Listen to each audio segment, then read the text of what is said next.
کتێبخانە و بازاڕەکانی هەرێم پڕن لە کتێب و ناونیشانی جیاواز، بەڵام گرفتی گەورەیان کەمی خوێنەر و کەمی کڕیاری کتێبە. قەیرانی ئابووری تەنها لێکەوتەی دارایی لەسەر ژیانی خەڵک نەبووە، بەڵکو کتێبخانەکانیشی بێکڕیار کردووە و قەیرانی خوێندنەوەشی بەدوای خۆی داهێناوە.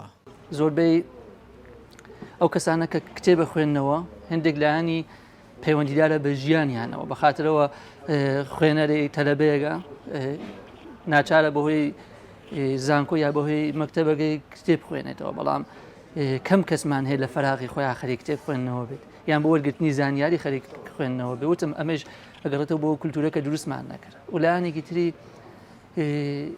مەسەلەی باری مادی و گوزەرانی خەڵکە، یانێ ئێمە لە دۆخێگاژین، ئەمە واقع ئەگەر زیاتر لە 70 ساڵ ئەمە لە دۆخێگاژین کە کۆمەڵگا هەوڵی دابینکردنی بژێوی ژیانیەدا، یانێ زۆر بە دەگمە نەبینیت کەسانە بتوان لەسەر بژێوی ژیانی خۆیان داهاتیان هەبێت کە بوو لە هەنێکی تری سەر بکەن. کتێبخانەی شێروانە یەکێکە لە کتێبخانە دیارەکانی ناوچەی گەرمیان و ماوەی 13 ساڵە کراوەتەوە.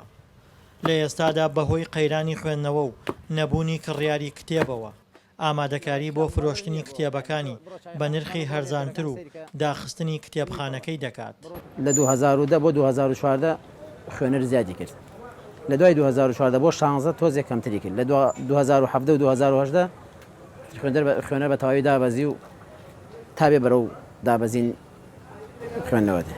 کڕیارانی کتێب و سەردانیکارانی کتێبخانەکان زیاتر خوێندکار و ئەوانن پێویستیان بە کتێبی بوارەکەی خۆیانە، نەک خوێنەری جدی کە خوێنەرە جدیەکان ژمارەیان تەواو کەمی کردووە. هەندێک جار کتێب ئەفرۆشرێ، بەس کتێبێکە مەسەلەن نوێیە، بریقەدارە، عینوانی زاق، یعنی ئەمانە لە ڕاستیە تۆزێ بازاڕی تایە، جوڵەی هەیە، بەڵام هەستەکەم و کتێبانی کە باشن لێپرسینیان کەمە، یعنی بەما هەستەکەم خوێندنەوە لە نەخۆشیایە، لە داکەوتنایە، لە ڕۆچوون و پوکانەوەیە. لە هەرێمی کوردستان ژمارەیەکی بەرچاو چاپخانە و کتێبخانە و تەنانەت نووسەریش بوونیان هەیە، بەڵام گرفتی گەورە زۆری نووسەر و کەمی خوێنەرە. دڵشادەنوەر، دەنگی ئەمریکا، گەرمیان.